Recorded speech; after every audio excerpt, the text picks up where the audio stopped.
और जो कल बेशर्मी का जो नंगा नाच कल खेला गया गुरु महाराज की हजूरी में, उसे देख के वाकई इतना दिल में पश्चाताप हुआ, पछतावा हो रहा है कि कैसे लोग सत्ता को हथियाने के लिए गुरु घर की सेवा को के नाम के ऊपर किस तरीके से काबिज होने के लिए जो हथकंडे अपना सकते हैं, जो यह कल हुआ है। निरादर हुआ है, बहुत निरादर किया गया। उनके सामने गुरु महाराज की हजूरी के बीच में गाली गलौज करना, हाथापाई करने की कोशिश की गई, निरादर हुआ है। और इसके लिए हमने श्री अकाल तख्त साहब को चिट्ठी लिखी है और उनको बताया है कि कैसे एक प्रक्रिया को, चोन की प्रक्रिया को, प्रोसेस को रोका जाए उनके, और अपने बैलेट बॉक्सेस को अपने बाजियों में लेके बैठा जाए, उनके आगे लेट जाए। तो ये जो काम उन्होंने किया है उसके ऊपर श्री अकाल तख्त साहब सिलेक्शन लेंगे। मुझे लगता कि बीजेपी ने जितनी इनको प्रोटेक्शन दी है पीछे से, मैं उसके बारे में नहीं कह सकता, मगर इतना तो ये है कि सरदार मंजीत सिंह जी की तारें तो पूरी जुड़ी हुई हैं। आप देख रहे हैं Navodaya Times Punjab Kesari TV. Delhi Sikh Gurudwara management committee की नई टीम का ऐलान हो चुका है। हरमीत सिंह कालका प्रधान बन गए हैं और खुद रात भी इंटरव्यू किया था हमने, खुद हमारे साथ मौजूद है। सर पहले तो बधाई एक बार फिर। थैंक यू, बहुत बहुत मेहरबानी।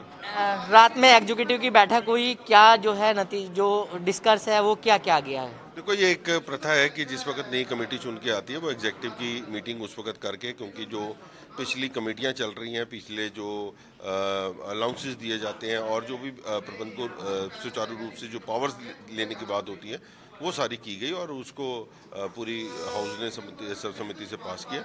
और जो हमारे सबसे सीनियर लीडर सरदार ओंकार सिंह जी थापड़ जो पीछे चले गए थे, उनको श्रद्धांजलि भेंट की। लेकिन सर जिस तरीके से कल पूरे दिन कार्रवाई रही, पूरे दिन सुबह 10 साढ़े 11 बजे के आसपास शुरू हुई तो रात को 2 बजे तक जिस तरीके से कार्रवाई चली है, कभी ऐसा हुआ है कि ऐसी कार्रवाई कभी चली हो? देखो, जो इस बार ही हुआ है वो इतिहास में कभी नहीं हुआ। कभी ऐसे भी नहीं हुआ कि इलेक्शन का एक मैंडेट संगत को मिल जाए और उसके बाद भी 5 महीने वो बाहर बैठे और प्रबंध ना चला सके, ये भी कभी नहीं हुआ। और जो कल बेशर्मी का जो नंगा नाच कल खेला गया गुरु महाराज की हजूरी में, उसे देख के वाकई इतना दिल में पश्चाताप हुआ, पछतावा हो रहा है कि कैसे लोग सत्ता को हथियाने के लिए गुरु घर की सेवा को के नाम के ऊपर किस तरीके से काबिज होने के लिए जो हथकंडे अपना सकते हैं, जो यह कल हुआ है, बहुत ही मंदभागा था। इसके लिए बहुत हमें अफसोस हुआ है और इसीलिए हमने कल 24 तारीख को सुबह 11 बजे गुरुद्वारा रकाबगंज साहब में पश्चाताप का पाठ रखा है, अखंड पाठ साहब, और संगतों को अपील की है कि वहाँ पर ज़्यादा से ज़्यादा। संगत भी लगातार बेअदबी का आरोप जो है लगाती रही है। कल जिस तरीके से संगत ने कहा है कि गुरु साहिब का प्रकाश हो रहा है, जिस तरीके से जो प्रथा है, जो कहते हैं कि शाम को उनका जो है वो, देखो इसमें अलग बात है, बेदबी और निरादर में बड़ा फ़र्क है।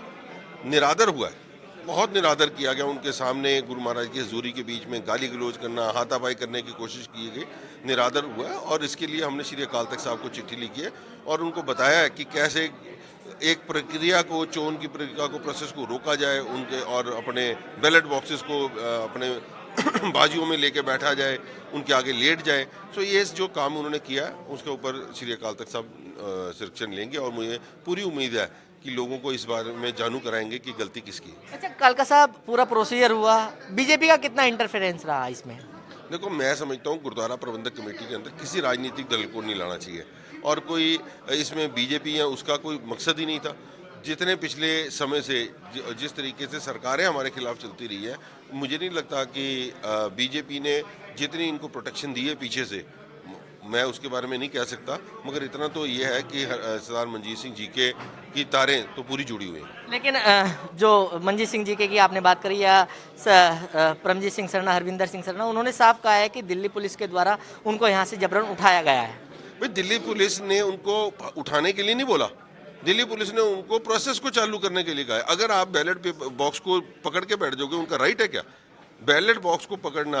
मैं वोट डालने आया हूँ, मेरा इख्तियार है ना वोट डालना। ये सरदार अमरजीत सिंह जी वहाँ बैठे हैं, 85 साल के हमारे चड्ढा साहब जैसे बंदे बैठे हैं, सुबह से बिठा रखा है, तुम उनको वोट नहीं डालने दे रहे। तो दिल्ली पुलिस का काम प्रोसेस को कंप्लीट कराना है और वो डायरेक्टर साहब ने उसको प्रोसेस कंप्लीट कराना, हमारा उसके लेना देना कोई नहीं है।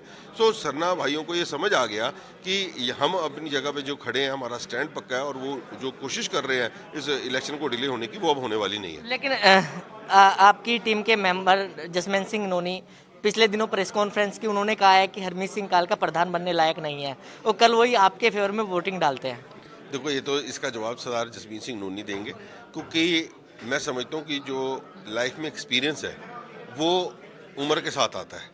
वो अब जितना मर्जी बच्चों को पढ़ा लो, उसको एकदम नहीं आता, वो एक्सपीरियंस के साथ आता है, और उसको उनको मेरे छोटे भाइयों जैसा है। मगर ये नहीं है उसको कहीं ना कहीं गुस्सा या किसी चीज़ के लिए उसने जो वीडियो डाली उसको पश्चाताप भी है और उसका पछतावा भी, और उसके बारे में बाकी की क्लैरिफिकेशन वो खुद बताएंगे। नहीं, पिछले दिनों जिस तरीके से आपने प्रेस कॉन्फ्रेंस भी की, कई घोटाले उनके निकाले कि इस जो वो बिल्डिंग थी जो हरगोविंद एनक्लेव की, उसमें किस तरीके से जिम दिया गया, किस तरीके से आगे की कार्रवाई, आपने कई आरोप आपकी तरफ से भी लगाए गए थे। देखो, मैंने बिल्कुल आरोप लगे हैं। आरोप में यह है कि जो काम किसी भी दिल्ली गुरुद्वारा प्रबंधक कमेटी के, आज मैं अध्यक्ष हूँ, जब तक मैं हाउस से पास नहीं कराता या कोई मेंबर प्रधान जनरल सेक्रेटरी से परमिशन नहीं लेता, वो बिल्कुल उसको गैर कानूनी मानी जाएगी। और जो प्रोसेस उन्होंने किया उस वक्त के, उसके ऊपर हमने इंक्वायरी बनाई है, उसके ऊपर बात कर रहे हैं। कोई ऐसी बात अगर सामने आएगी, चाहे वो नोनी जी हमारे साथी हैं, जो भी हैं, मगर इसमें किसी की बर्दाश्त नहीं की जाएगी। मुझे नहीं लगता कि जिस बातों को बना के आगे पेश किया गया उसकी अगर उनका कोई लेना देना उस इंस्टीट्यूट या शूटिंग रेंज से होगा तो उसके बारे में भी उनसे जरूर पूछेंगे। लेकिन कितनी चुनौती रहने वाली है आने वाले दिनों में, क्योंकि इसको टीचरों का पैसा बकाया है, मामला कोर्ट में चल रहा है, लगातार आपके ऊपर पेनल्टी भी पड़ रही है। जान दो नहीं, इसके ऊपर चुनौती है। चुनौती तो हर वक्त रहती है इंसान के आगे, और जब चैलेंजेस ना हो तो मैं नहीं समझता कि आगे कोई बढ़ सकता है। लोगों ने जिस तरीके से हमें चुन के भेजा, और गुरु हरकृष्ण साहब महाराज की अपार कृपा, गुरु तेग बहादुर साहब की कृपा, मुझे लगता है सारी चुनौतियां महाराज अपने आप दूर करेंगे। अच्छा, जब कल वोटिंग हुई है, वोटिंग के दौरान जिस तरीके से 51 मेंबरों की जो वोटिंग होनी थी, लेकिन आप लोगों की ही 30 के आसपास जो है वोटिंग हुई है, क्या ये लीगल है माना जाए? नहीं, पूरा इलेक्शन प्रोसेस हुआ है।